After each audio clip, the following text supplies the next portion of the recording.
వందనాలమ్మా. మరి శుభ శుక్రవారం మనము యేసు ప్రభు వారు మన కొరకు దిగి వచ్చిన విధానము ఎందు నిమిత్తము అనేటటువంటి విషయాల్ని మరి పరిశుద్ధ గ్రంథం నుండి ధ్యానం చేసుకుందాం. చూడండి, మొదటగా అపోస్తుడైన పౌలు రోమీలకు రాసిన పత్రిక 5వ అధ్యాయము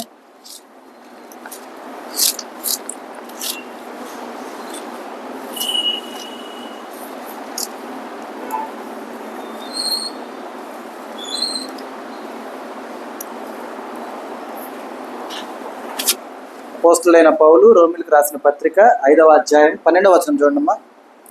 ఇట్లుండగా ఒక మనిషిని ద్వారా పాపం ద్వారా మరణమును లోకములో ఎలాగ ప్రవేశించునో అలాగుననే మనుషులందరూ పాపం చేసినందున మరణము అందరికీ సంప్రాప్తమాయను.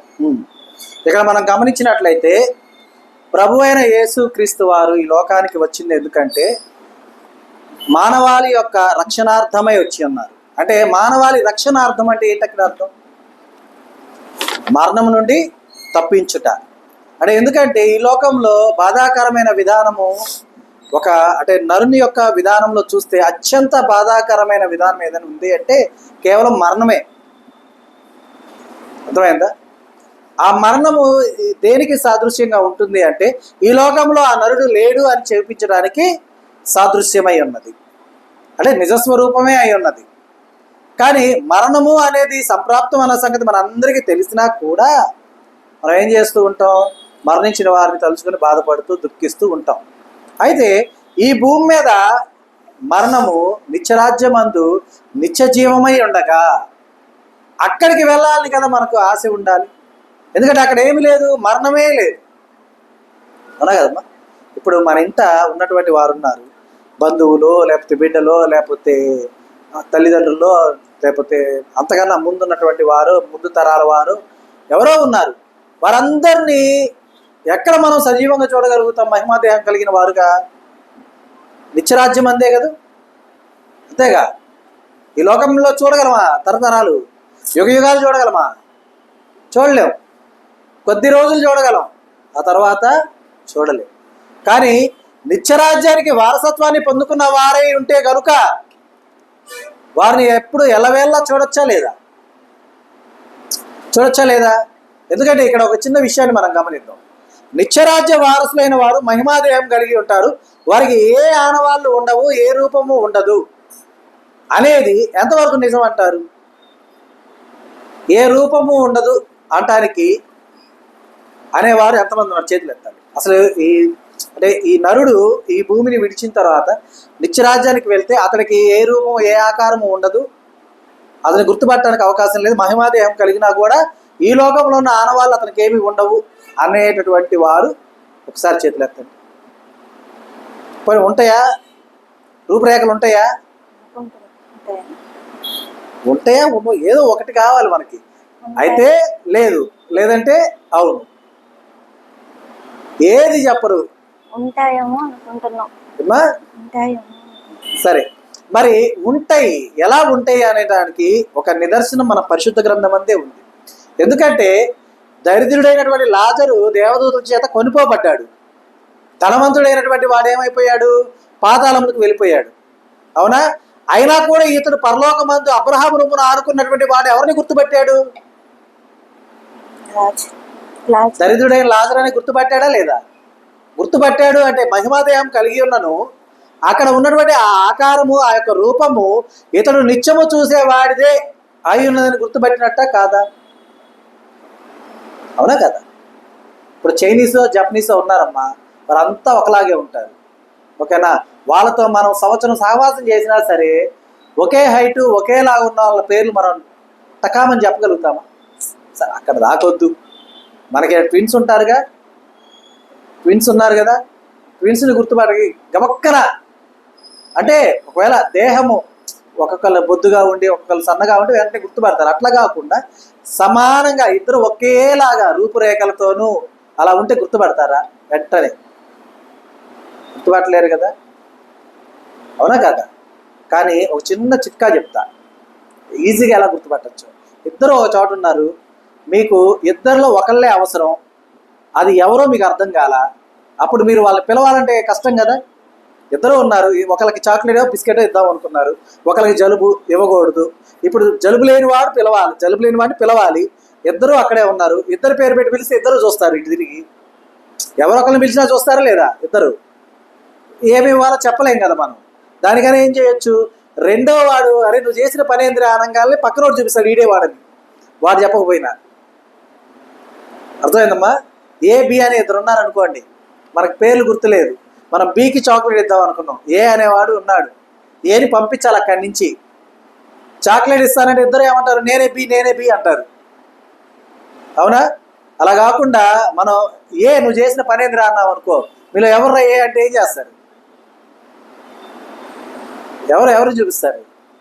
ఏని పట్టిస్తారు? పట్టిరా? ప్రూఫ్ కూడా చేసుకుంటారు అవసరమైతే. సో అలా మనం ఏం చేయాలి, రివర్స్లో వెళ్ళిపోవాలి. అయితే నిత్యరాజ్యమందు అందరూ కూడా ఒకే రూపంతో ఎలా గుర్తుపడతాం మనం? గుర్తుపట్టగలమా? గుర్తుపట్టగలమా? గుర్తుపట్టలేము. అందుకనే క్లియర్గా వ్రాయబడి ఉంటుంది పరిశుద్ధ గ్రంథంలో. ఏమనంటే భూమి మీద స్త్రీలు కనిన వారిలో క్లియర్గా, ఎందుకంటే అక్కడ మనకు ఆనవాళ్ళు చెప్తూ ఉన్నారు, భూమి మీద స్త్రీలు కనిన వారిలో బాప్తిస్మిచ్చి యోహాను కంటే గొప్పవాడు పుట్టలేదని మీతో నిశ్చయంగా చెప్పుచున్నాను. ఆయనను నిత్యరాజ్యం అంటే పరలోకమందు అల్పుడైన వాడు ఇతని కంటే గొప్పవాడు. అవునా? మరి రూపురేఖలు లేకపోతే ఎలా డిసైడ్ చేస్తారు ఎవరు వీరు గొప్ప వారు తక్కువ అని? చేయగలరా? చేయలేరు. అలాగే అక్కడ పరలోకమందు విందులో అబ్రహాముతో కూడాను అంటూ ఇంకొక నలుగురు పేర్లు చెప్తారు. ఎవరా నలుగురు?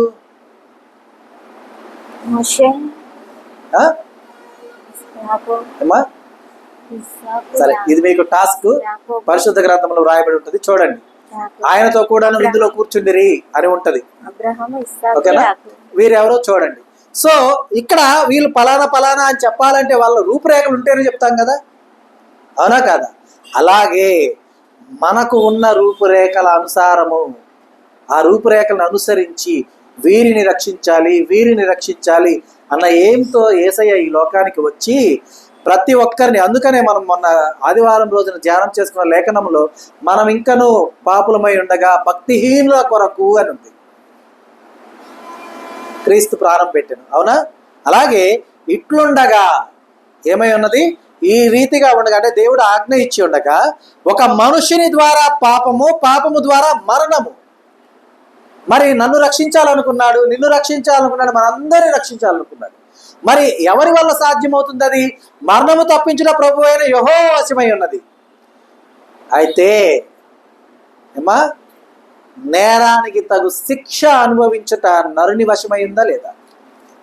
నరునికి సంప్రాప్తమై ఉన్నదా లేదా? అదే కదా వ్రాయబడింది ఇక్కడ. ఇట్లుండగా ఒక మనుషుని ద్వారా పాపం ద్వారా మరణము లోకములో ఎలాగూ ప్రవేశించిన అలాగునే మనుషులందరూ పాపం చేసినందున మరణము అందరికీ సంప్రాప్తమాయను. అందరికీ సంప్రాప్తమైంది మరణము. అర్థమైందా? అయితే ఈ మరణము తప్పించుటకు యేసయ్య వచ్చాడు. అసలు ఈ యొక్క మరణము లోకంలోనికి ఎలా వచ్చింది? ఒక మనుషుని ద్వారా వచ్చింది అన్నారు. ఆ మనుషుడు ఎవరు? ఆదికాండ గ్రంథము 2వ అధ్యాయము 17వ వచనం చూడండి.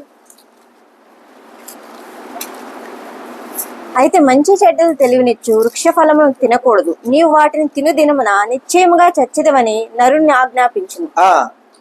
మంచి చెడ్డల తెలివినిచ్చు వృక్ష ఫలములను తినకూడదు, నీవు వాటిని తిను దినమున నిశ్చయముగా చచ్చెదవని నరునికి ఆజ్ఞాపించాను. అంటే ఇక్కడ చచ్చెదవు అంటే అర్థం ఏంటి? మరణము. అంటే వెంటనే అనవాకండి, అన్న అబ్రహాం గారు మరి ఆ సమయంలో చచ్చిపోలేదు కదా అని.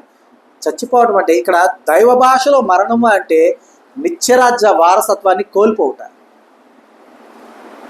అర్థమవుతుందా? నిత్యరాజ్య వారసత్వాన్ని కోల్పోవుట. మరి మరణము తప్పించుట ప్రభు అయిన యెహోవా వశము. అర్థమైందమ్మా? మరి మరణము తప్పించుట అంటే ఏమి తప్పించుట? నిత్యరాజ్య వారసత్వాన్ని కోల్పోయినటువంటి వారికి ఆ వారసత్వాన్ని తిరిగి ఇచ్చుట. అందుకే కదా, కోల్పోయినవన్నీ నాకు ఇచ్చుటకును, బాధల నుండి బ్రతికించుటకును, కోల్పోయినవన్నీ నాకు ఇచ్చుటకును, బాధల నుండి బ్రతికించుటకును, నీవే రాకపోతే నేనేమైపోదును, నీవే రాకపోతే నేనేమైపోదును. నేనుండాలేనయ్యా, నే బ్రతుకాలేనయ్యా, నేనుండాలేనయ్యా, నే బ్రతుకాలేనయ్యా, నీవే లేకుంటే నేనుండాలేనయ్యా, నీ తోడే లేకుండా నే బ్రతుకాలేనయ్యా.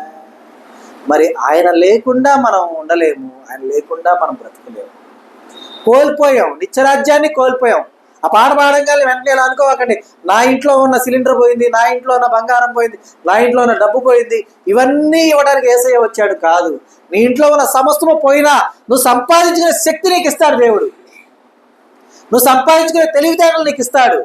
ఈ లోకపరమైనటువంటివి ఏవైనా సరే నువ్వు పోగొట్టుకునే వాటిని తిరిగి సంపాదించుకునేటటువంటి సమస్తము దేవుడు నీకు దయచేస్తాడు. అయితే నువ్వు తిరిగి దక్కించుకోలేనటువంటి నిత్యరాజ్య వారసత్వాన్ని నువ్వు తెచ్చుకోలేవు కాబట్టి దాన్ని ఇచ్చుటకు వచ్చాడు, కోల్పోయిన దాన్ని ఇచ్చుటకు వచ్చాడు, బాధల నుండి బ్రతికించుటకు వచ్చాడు.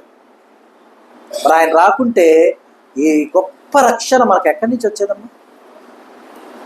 వచ్చేదా? గొప్ప రక్షణ మనం పొందుకున్నాం, సంతోష గానాలతో జీవిస్తున్నాం. కాబట్టి మనము ఆ ఒక్క మనుషుడి ద్వారా పాపం ఈ లోకానికి ఎలా వచ్చిందంటే, ఆ మనుషునికి దేవుడు చెప్పిన ఆజ్ఞ ఏంటది? ఆ పండును తినకూడదు అంటే ఇక్కడ ఆజ్ఞగా లేదు కదా అని అనవచ్చు. ఆజ్ఞాపించను అన్నాడంటే చెప్పాననే కానీ అది ఆజ్ఞ అతిక్రమిస్తే పాపం అని అక్కడ చెప్పలేదు కదా అనేటటువంటి ఆలోచన చేయవద్దు. ఎందుకంటే దేవుడు పరిశుద్ధ గ్రంథమందు లిఖితమైనటువంటి మాటల్లో ఇది నీవు చెయ్యి అన్నది ఆజ్ఞే, చెయ్యవద్దు అన్నది కూడా ఆజ్ఞే. అర్థమైందా? ఆజ్ఞలు అనగానే 10 ఆజ్ఞలే, ఆ 10 ఆజ్ఞల్లో మేము అన్నీ చూసుకుంటామంటే కుదరదు. ఈ పని చెయ్యొద్దు అన్నా అంటే అది ఆజ్ఞ, ఈ పని చెయ్యి అన్నది అది ఆజ్ఞ. అర్థమైందా? కొందరు చాలా తెలివి కలిగినటువంటి వారు ఉంటూ ఉంటారు. వారు ఏం చేస్తుంటారంటే బల్లారాధన సమయంలో నీ సిద్ధపడి లేను. ఏం సిద్ధపడి లేవు నువ్వు? ఆజ్ఞ అతిక్రమిస్తున్న సంగతి గుర్తిస్తున్నారా? అక్కడ ఆజ్ఞ అతిక్రమిస్తున్నాం మనం. ఏమని? నన్ను జ్ఞాపకము చేసుకోవడానికి దీన్ని చేయడని చెప్పాను, నేను సిద్ధంగా లేను ప్రభువా. ఎందుకు సిద్ధంగా లేవు? నేను జ్ఞాపకం చేసుకోవడానికి. ఇది చెయ్యి అని అక్కడ చెప్పాడంటే అక్కడ అర్థం ఏంటమ్మా? ఆజ్ఞగా? ఆజ్ఞనా కాదా? మరి ఆజ్ఞ అతిక్రమిస్తే ఆ సమయం అందే పాపం వచ్చేస్తుందా రాలేదా మన మీదకి? పాపానికి తగు జీతం ఏంటి? మరణము. మరణం అనగా మన భాషలో ఏం చెప్పుకున్నావు ఇప్పుడు మనం? నిత్యరాజ్య వారసత్వాన్ని కోల్పోవడం అనుకున్నావు. నేను రక్షణ తీసుకున్నా. నువ్వు రక్షణ తీసుకున్నావు అంటే నువ్వేం తెచ్చుకున్నట్టు లెక్క? ఒక టికెట్ కొనుక్కున్నావు, ఒక వీసాను సంపాదించుకున్నావు. అయితే నీవు వెళ్ళాలి అంటే ఆయన ద్వారా మాత్రమే వెళ్ళగలవు. అర్థమైందా? నిత్యరాజ్యానికి వారసత్వాన్ని పొందుకున్నావు, కోల్పోయావు. మళ్ళీ ఒక్కసారి వచ్చిన రక్షణ నిరర్థకమైపోతుందా? పోతుందా? రక్షణ ఎక్కడికి పోదు. కానీ ఏమైపోయింది? నీవు చేసిన పనికి శిక్ష కూడా వస్తుంది. అర్థమవుతుందా? కాబట్టి దేవుడు ఏది చెప్పాడో మనం అది చేయాలి, ఏది వద్దన్నాడో అది మనం చేయకూడదు. అందుకనే ఇక్కడ ఏ నరుడైతే దేవుని యొక్క ఆజ్ఞను పొందుకునే ఉన్నాడో ఆ నరుడు ఏం చేశాడమ్మా? ఆ మంచి చెడ్ల తెలివినిచ్చి వృక్ష ఫలాల్ని తిన్నాడు. అందు నిమిత్తము ఈ లోకంలోనికి ఏమొచ్చింది? పాపం వచ్చింది. ఆ పాపము రావడం వల్ల ఏమైంది? పాపానికి తగు జీతం ఏంటిది? మరణము. అంటే మనుషులందరికీ కూడా సంప్రాప్తమాయను. అర్థమవుతుందా? మరి సంప్రాప్తమాయను. దేవుని ఆశ ఏంటి? దేవుని ఆశ ఏంటి? ఫ్రాంక్గా నేను ఈ లోకానికి పంపించా, నీ పని నువ్వు చేసుకొని నువ్వు మరలా నా చెంతకు రావాలి. నువ్వు నా కన్నులు ఎదుటి నువ్వు కనపడాలా. అలా కనపడకపోతే నేను చింతిస్తాను. నా చింత మీకు తెలియదు. మీ చింత లాంటి చింత కాదు నాది. నా చింత ఎలాంటిదంటే నన్ను నేను తగ్గించుకొని నీ కొరకు నేను అవమానాలు పొందేంత చింత, నీ కొరకు నేను అవహేళనలు పొందుకునేంత చింత, నీ కొరకు శిక్ష అనుభవించినంత చింత. అంటే ఇక్కడ చింత అనగానే ఇంకోటి ఏదో అనుకోవాకండి. చింత అంటే ప్రేమే. అర్థమైందా? మన బిడ్డలు రోజు ఒక సమయానికి వచ్చే బిడ్డ ఆ సమయం దాటిపోయింది అనుకోండి, ఏం చేస్తామమ్మా? నేను చిన్నప్పుడు maybe 5th or 6th class, నేను అంతే, అంత కూడా ఉన్నాను లేదో 6th క్లాస్ అయి ఉంటాను. ఇక్కడ జెమినీ సర్కస్ అని ఏబిఎంలో పెట్టారు. మీకు చాలామందికి ఐడియా ఉండే ఉంటుంది జెమినీ సర్కస్. నేను చెప్తుంది 94, 95 సంగతి చెప్తున్నాను. సర్కస్ పెడితే నేనేం చేశానంటే స్కూల్ నుంచి వచ్చిన తర్వాత సర్కస్కి వెళ్ళిపోయి సర్కస్ చూసి ఇంటికి రాలని. ఇక్కడ కొత్తపట్నం మన అల్లూరు దాకా వెళ్ళే బస్సులు ఇక్కడ ఆగుతుంటాయి. అందరూ పరిచయం ఉన్నోళ్ళే కదా, డ్రైవరు, క్లీనర్, కండక్టర్ అందరూ పరిచయస్తులే. వాళ్ళు ఏంటంటే సర్కస్ వదిలిన తర్వాత వాళ్ళని అటు నుంచి వచ్చిన వాళ్ళని అక్కడ ఆ ఏరియాలో వదిలిపెట్టేవాళ్ళు బస్సుల్లో. నేనేం చేశాను అంటే బస్సు తిరిగి ఇంటికే వెళ్తుంది కదా అని చెప్పి నేను ఆ బస్సు ఎక్కేసాను. 8:30కి 8:30 అయిపోయింది ఆ షో. బస్సు ఎక్కాను. బస్సు అందరినీ తెలిసిన వాళ్ళే కదా, మాట్లాడుకుంటా చక్కగా నేను అందరితో మాట్లాడుకుంటూ వచ్చా. అది 8 నుంచి మొత్తం తిరిగి ఇంటికాడికి వచ్చేసరికి 10:30 అయింది. 10:30 అయింది ఆ టైంలో నేను బస్సులో నుంచే చూస్తూ ఉన్నా. మా అమ్మ ఆడ బయట ఇప్పుడు బ్రాందీ షాప్ పెట్టారు. అక్కడ బయట ఒక దిమ్మెలాగా ఉంటుంది. ఆ దిమ్మె దగ్గర కూర్చొని ఇట్లా రోడ్డు వైపు చూస్తూ ఉందన్నమాట. మా నాన్నేమో నన్ను వెతకడానికి వెళ్ళి ఉన్నాడు. అంటే అప్పుడు చాలా అంటే ఎక్కువ వెహికల్స్ అవన్నీ ఉండేవి కాదు. మారుతి కారు వచ్చిందంటే అబ్బా వింతగా ఈ చివర అది ఇటు పోయిందని నేను నిలబడి చూస్తూ ఉండేవాడిని. అది ఆ రైల్వే ట్రాక్ దగ్గరికి పోయి తిరిగి వచ్చేదా చూస్తూ ఉండేవాడు ఆ కారుని, మారుతి కారుని. గొప్పది ఆ కారు. అసలు ఈ లైన్లో కారు ఏంటి అని అలాంటి సమయం అనమాట అది. ఈ రోజులో కారుకి పెద్ద విలువ లేదు. ఉందా? విలువే లేదు కారు. ఏ కారు వచ్చినా కారేగా అంటున్నారు. అది ఎన్ని కోట్లు పెట్టుకోండి. ఏమా మొన్న అక్కడ అంటున్నారు రోల్స్ రాయిస్ కారు వర్షంలో ఆగిపోయింది. ఇంకొకడు వీడియో తీసేవాడు అంటున్నాడు రోల్స్ రాయిస్ కారు 7 కోట్లు వర్షంలో ఆగిపోయింది. పక్కనే మారుతి కారుని చూపించాడు, 2 లక్షల కారు ఎట్టమవుతుందో చూడండి అన్నాడు.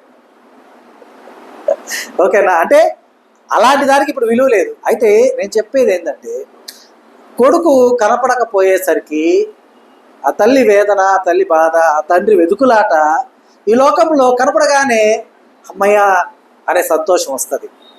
ఓకేనా? కనపడగానే అప్పుడు దాకా ఏమి తినకుండా ఏడుస్తూ అలాగే కూర్చుందంట.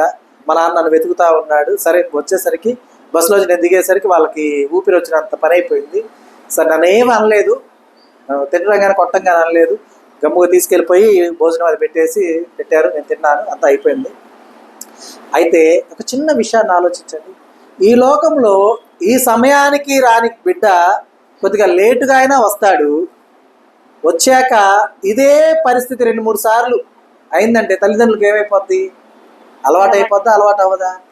6ంటికి వచ్చే బిడ్డ 9ంటికి వచ్చాడు, అట్లాగే వస్తున్నాడు, తర్వాత 12ంటికి వచ్చాడంటే అలవాటు అయిపోయింది. వచ్చే అసలు ఇంకా చెత్త ఉండదు వాళ్ళకి. ఉంటుందా? ఉండదు. కానీ బల్లారాధన తీసుకోమని దేవుడు చెప్తుండగా ఈ వారం తీసుకోగలనే అమ్మయ్య నా బిడ్డలు వచ్చారని దేవుడు సంతోషం. నువ్వు నెక్స్ట్ వీక్ రాకపోతే ఈ వారం రోజుల్లో నువ్వెక్కడ కోల్పోతావు అంటే ఆయన నిన్నెక్కడ కోల్పోతాడనే చింత ఎలా అవుతుంది తెలుసా? ఈ లోకంలో ఉన్నటువంటి తల్లిదండ్రుల ప్రేమ ఆ ప్రేమ ముందు కనపడను కూడా కనపడదు. అర్థమవుతుందమ్మా? అలాంటి ప్రేమ కలిగిన ఆయన మరి ఆజ్ఞ ఇచ్చాడు దేవుడు. నువ్వు ఆజ్ఞ అతిక్రమిస్తే మరణం నీకు సంప్రాప్తం అన్నాడు. అయినా సరే ఆ ప్రేమ, ఆయనకున్న ప్రేమ చావక ఆ మరణాన్ని కూడా మరలా ఆయన తీసుకోవడానికి సిద్ధపడ్డాడు అనమాట. అర్థమైందా? ఎలా సిద్ధపడ్డాడో తెలుసా? చూడండి, రోమా పత్రిక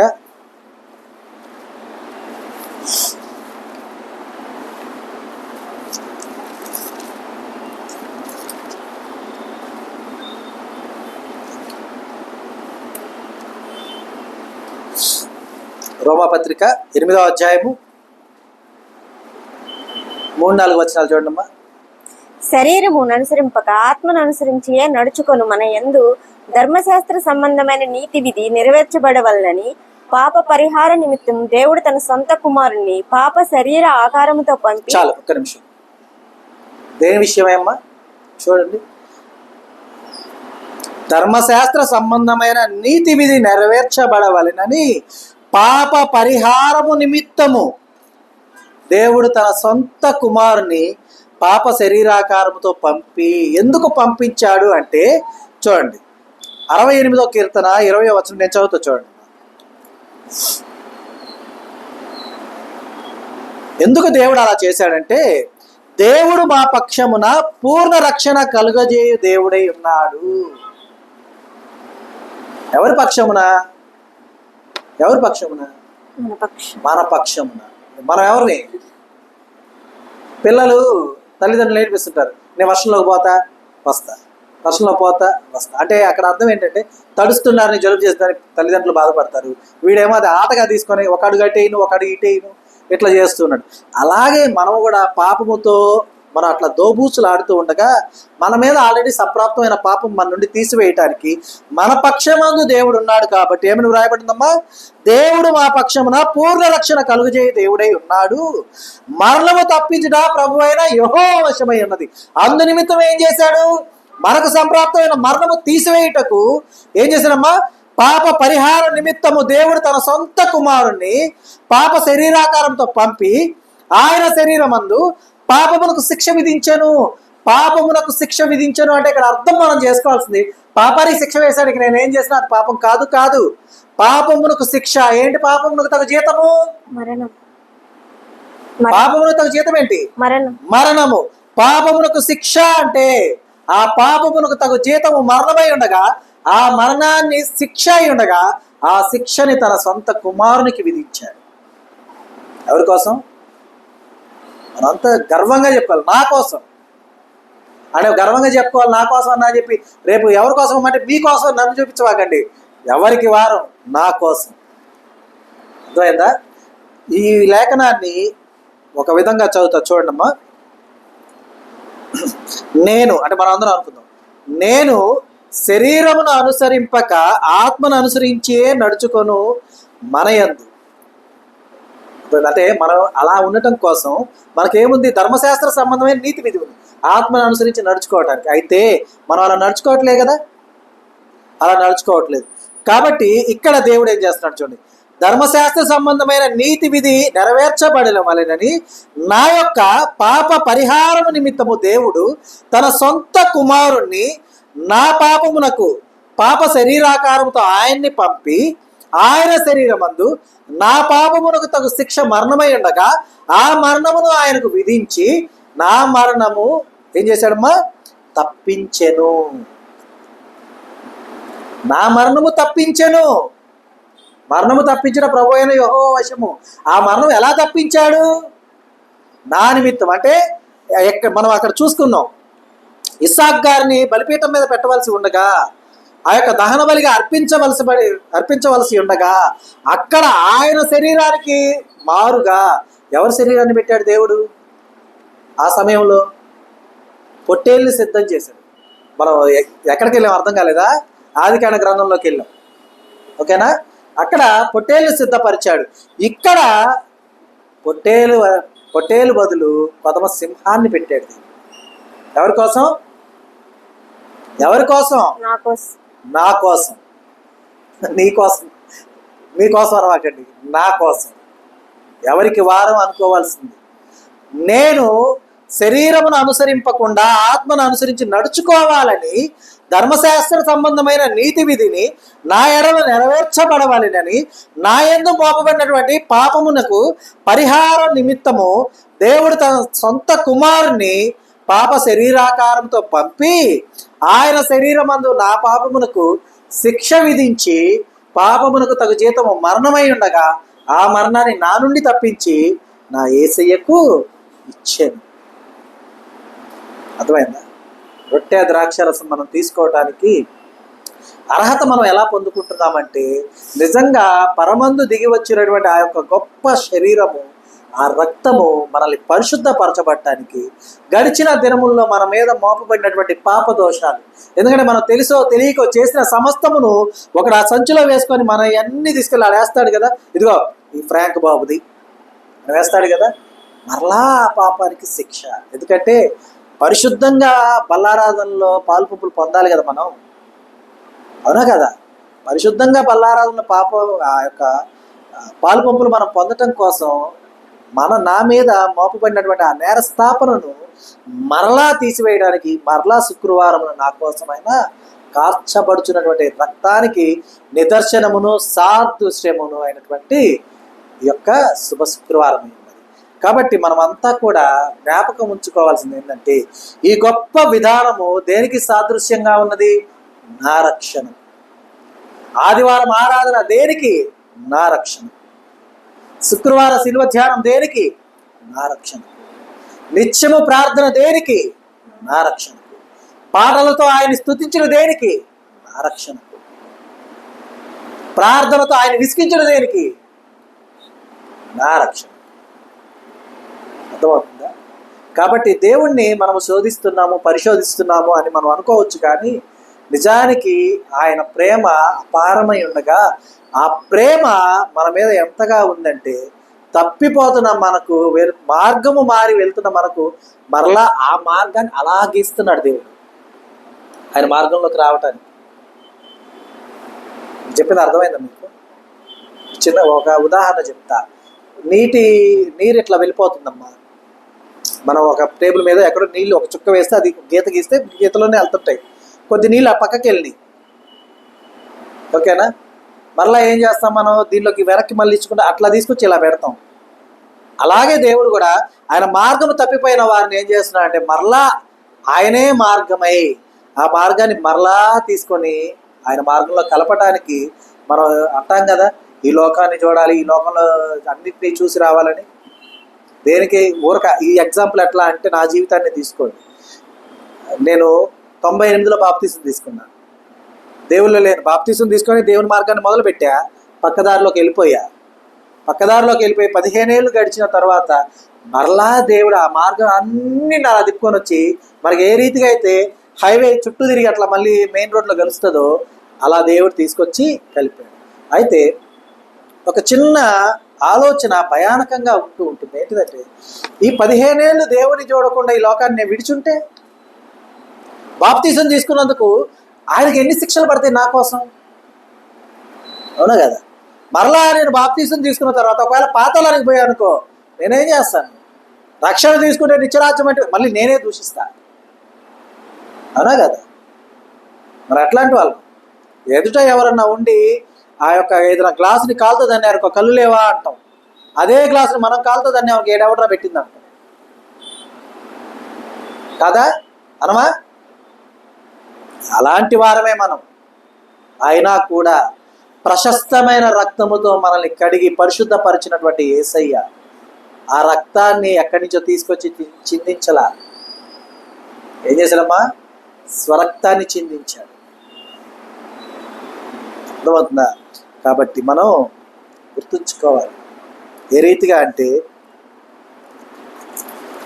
5:6 చూడండి. శరీరానుసారులు 5వ అధ్యాయం 6వ వచనం. ఎందుకనగా ఈ నిరీక్షణ మనల్ని సిగ్గుపరచదు. రోమాపత్రిక 5వ అధ్యాయం 6వ వచనము. ఏలయనగా మనం ఇంకా బలహీనులమై ఉండగా క్రీస్తు యుక్తకాలమున భక్తిహీనుల కొరకు చనిపోయెను. యుక్తకాలమున భక్తిహీనుల కొరకు చనిపోయెను. మా లైట్ ఆపండి, కరెంటు పోయింది. ఆ లైట్ వాళ్ళు తొందరగా డిశ్చార్జ్ చేయండి.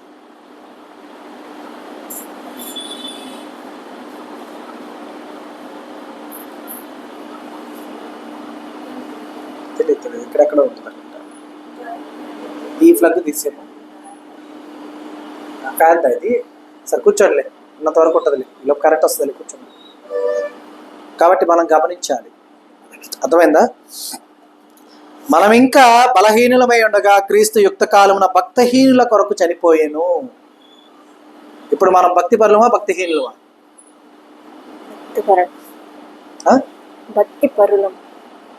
భక్తిహీనులమా భక్తి పరులమా? నేను సిద్ధంగా లేను, బల్లారాజుని సిద్ధపడి రాలేదు, వచ్చే వారం తీసుకుంటా అనేవాళ్ళు. నా కొరకు మరణించాడు, తిరిగి లేచాడు. భక్తిహీనుడైనా నా కొరకు మరణించాడు, తిరిగి లేచాడు, భక్తిపరుడుగా నన్ను చేశాడు.